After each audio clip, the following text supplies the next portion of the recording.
Stop before you react. Ask yourself one brutal question. Are you about to respond with control or with a wound? Because anger doesn't feel like weakness. It feels like power. Hurt doesn't feel like fear. It feels like truth. And ego doesn't feel like insecurity. It feels like respect. That's why emotions can destroy your life while convincing you they're protecting it. Have you ever said something in 10 seconds that took you 10 months to fix? Have you ever stayed angry so long you forgot what peace felt like? Have you ever replayed an insult like it was carved into your skin? If yes, then this video is for you. Today on Inspire Path, we're talking about how to control your emotions' anger.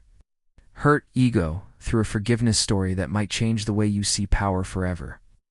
Here's the problem most people miss. It's not that you're too emotional. It's that your emotional system is running without a driver. Your brain is reacting faster than your wisdom. Your body is entering fight mode while your future is begging you to stay calm. And when you explode, it feels like you're winning the moment, but you're losing the long game. Relationships fracture. Opportunities disappear. Your reputation takes hits. You can't rewind. And the worst part? After the storm, you're left alone with the mess, asking, why did I do that again? So let's reframe this the right way. You're not broken. You're not bad. You're trained. Your nervous system is trained to interpret pain as danger, and danger as something that needs an immediate response. We're going to retrain it, because emotional control isn't about becoming cold. It's about becoming free. Free from being hijacked. Free from being baited.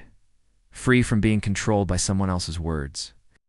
So here are 5 steps that build emotional control without pretending you don't feel. You will still feel. You will just stop bleeding on people who didn't cut you. You will stop burning bridges and calling it honesty. You will stop confusing ego with strength. And by the end, forgiveness won't sound like weakness. It will sound like the smartest power move you've ever made. Step 1. Separate the emotion from the story. This is where control begins, because an emotion is just a signal. But your mind instantly attaches a story to it. Anger shows up and your brain says, they disrespected you. Hurt shows up and your brain says, you're not valued. Ego shows up and your brain says, you must prove something right now. The emotion is real, but the story is often exaggerated, incomplete, or straight up false. And if you react to the story, you lose control. So do this. When you feel the heat rising, name the emotion like a scientist, not like a victim. This is anger, this is hurt, this is embarrassment, this is jealousy. Then identify the story your brain is trying to sell you. The story is, they think I'm small. The story is, I'm being abandoned. The story is, if I don't fight back, I'll be weak. When you label the story, you create distance. And distance creates choice. That's the power. Ow. Most people don't lack self-control. They lack a pause between feeling and acting. Labeling. Labeling gives you that pause. The common mistake is trying to calm down by suppressing. Suppression is a pressure cooker. It doesn't make emotions go away. It stores them. Then they explode later on someone innocent. Control is not suppression. Control is awareness plus choice. You become the type of person who can feel strong emotion and still act with intelligence. That's real strength. Step 2. Master the 5-second gap. This is your emergency brake. When emotions spike, your body goes into fight or flight. Heart rate rises, breath gets shallow, thoughts get sharp, your mouth becomes a weapon. In that state, your brain is not designed for wisdom. It's designed for survival. You don't argue with your emotion in that moment. You regulate your body first. Here's the rule.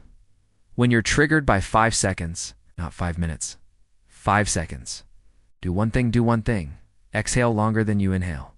Inhale for 4, exhale for 6. Again, your long exhale signals safety to your nervous system. Right? It lowers the fire just enough for your logic to come back online. Then you ask one question. What would future me regret if I say it now? That question is a mirror. It pulls your mind out of the moment and into consequence. People think emotional control is being calm. No, emotional control is being able to slow down the first impulse, because the first impulse is usually protection.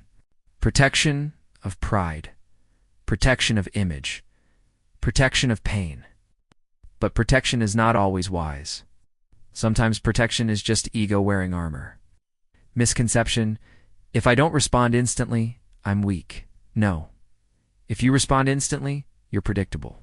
Predictable is controllable. Anyone can press your buttons and move you like a remote, but the person who pauses, the person who breathes, the person who waits, that person is untouchable. That person becomes the type of person who cannot be baited. Step 3. Choose your response identity. And this is where emotional control becomes permanent. Because control doesn't come from strategies alone, it comes from identity. The moment of anger, your mind asks, who are we right now? Are we the person who explodes, or the person who stays steady? Are we the person who needs the last word, or the person who values peace more than winning? So decide your identity in advance. Pick a sentence that defines how you respond when triggered. Something like, I don't argue to feel powerful. I stay calm to be powerful. Or, I don't react. I respond. Or, my self-respect is silent. Then when you feel the trigger, repeat your identity sentence. Not because it's magic, because it reminds you who's driving. Most people try to control emotions while still believing the same identity. I'm just an angry person. I'm emotional. I can't help it. You keep that identity, your brain will keep proving it. The mind loves to be right about itself, so you change the label. You become the type of person who handles conflict with calm. You become the type of person who doesn't hand strangers control over your mood. You become the type of person who is emotionally mature, respected, and peaceful. Step 4. Understand forgiveness correctly. Because most people misunderstand it, and that misunderstanding keeps them trapped. Forgiveness is not saying what they did was okay. Forgiveness is not inviting them back. Forgiveness is not forgetting. Forgiveness is not weakness. Forgiveness is ending the war inside you. It is refusing to pay rent to pain. It is choosing freedom over replay. Anger feels like power because it gives you energy. But it's a toxic energy. It burns you first. Hurt feels like truth because it proves you cared. But if you keep holding hurt, it becomes your identity. Ego feels like dignity because it wants respect. But ego often demands respect through conflict, and that creates disrespect in the end. Forgiveness is the moment you stop letting the past control your present. Not for them, for you. Here's a practical method. The cost question. Ask yourself, what is this anger costing me? Is it costing sleep, focus, peace, relationships, progress, health? Because you're not just angry, you're paying for anger with your life. And sometimes the person who hurt you has moved on. While you're still serving the sentence, forgiveness is not letting them off the hook. It's taking yourself off the hook, saying, I will not carry this poison anymore. The misconception is, if I forgive, they win. No. If you stay trapped, they win. If you keep replaying the moment, they win. If you let the wound become your personality, they win. Forgiveness is how you win back your attention, your energy, your future. Step 5. Create boundaries that protect your peace. Forgiveness without boundaries becomes self-betrayal. Emotional control isn't just internal, it's structural. You don't keep touching a hot stove and call it strength. You learn. You adjust. You set boundaries. Some people deserve a second chance. Some deserve distance. Some deserve silence. Out. You can forgive and still protect yourself. Boundaries are simple sentences. I'm not discussing this while we're angry. I need time before I respond. I won't accept disrespect. I'm stepping away. Boundaries are emotional control in action. They prevent triggers from becoming explosions. And when you enforce boundaries, your nervous system learns safety. It learns that you can protect yourself without screaming, without insulting, without revenge. Now, I want to make all of this unforgettable with a forgiveness story, because stories don't just teach you what to do, they show you who to become. There was a man named Samir, not famous, not rich, just a normal man carrying a heavy life. He worked hard, tried to keep his family stable, tried to keep his pride intact, but he had one issue on flame that kept burning everything he touched. He had a temper. Not the kind that looks dramatic in movies, the quiet kind that builds. The kind that turns small comments into personal attacks. The kind that makes your chest tight and your mind loud. He didn't explode every day, but when he did, it was like a storm had permission to speak. One day, something happened that carved itself into him. He was at a family gathering, and an old friend, someone he trusted, made a joke about him in front of everyone. A sharp joke, a disrespectful joke. The room laughed. Not because they hated Samir, because people laugh when they're uncomfortable. But Samir didn't see discomfort. He saw humiliation. In that moment, his ego stood up like a guard dog. His face got hot, his hands clenched. And the story in his mind screamed, "You are being made small." He responded like many people do. He struck back with words. Not playful words. Poisoned words. He exposed something personal about that friend. Something he knew would hurt. The laughter died. The room went silent. Someone tried to change the topic, but it was too late. The damage was done. His friend left. The gathering never recovered. And on the way home, Samir felt that familiar combination rage fading into regret. That sick feeling, that heavy stomach, that voice saying, "Why did you do that?" But he couldn't stop there. His mind kept replaying it. Over and over. The insult, the laughter, his own response, his friend's face. He would wake up angry, go to sleep angry, and in between, he would imagine revenge conversations that never happened. He told himself, "I'm not forgiving.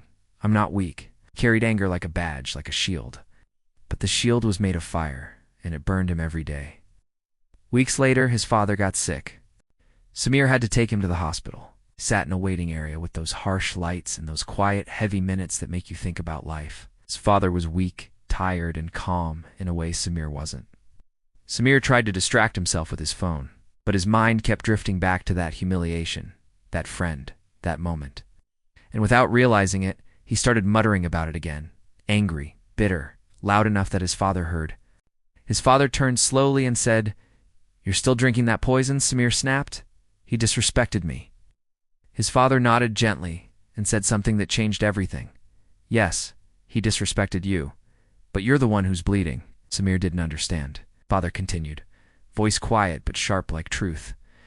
"When you hold anger, you think you're holding justice, but you're holding a chain, and the chain is around your own neck. The person who hurt you might sleep peacefully. While you fight ghosts." Samir went silent. His father looked at him and said, "Control isn't silence.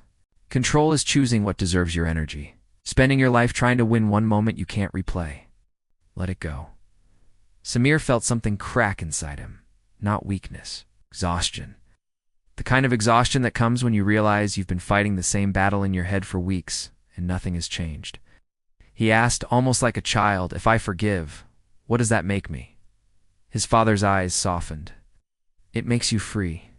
That night, Samir went home and did something he never thought he would do. He wrote the story down, not the insult. The whole story, the emotions, the humiliation, the ego, the fear underneath the anger. And that's when he saw the truth. He wasn't angry because of the joke. He was angry because the joke hit an old wound and old insecurity that he was never enough. The people didn't respect him, that he had to fight to matter. The joke didn't create the fire. It touched the gasoline. He realized he had been using anger as armor. But armor is heavy. Armor makes you tired. Armor makes you rigid, and rigid people break. So he made a decision. It's not a feeling, a decision. He called his friend. His voice shook, not from fear because anger was still there, but because pride was dying. He said, "That joke hurt. It embarrassed me. But I also crossed a line. I said something I shouldn't have. I'm not calling to erase what happened. I'm calling to stop this war." Silence. Then his friend spoke, slower than usual. "I didn't realize it would hurt you like that," he said. "I was trying to be funny. I was stupid." Samir wanted to bring up the past again, wanted to punish him with guilt, wanted to win.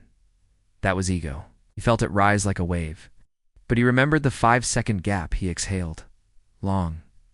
He chose response identity. "I don't react. I respond." And he said, "I forgive you, but I need respect." No jokes like that again. That moment didn't make him weak. It made him dangerous in a new way. Dangerous to his old self. It's dangerous to his old patterns. Because he did something stronger than revenge. He chose peace with boundaries. The next day, Samir noticed something he hadn't felt in a long time.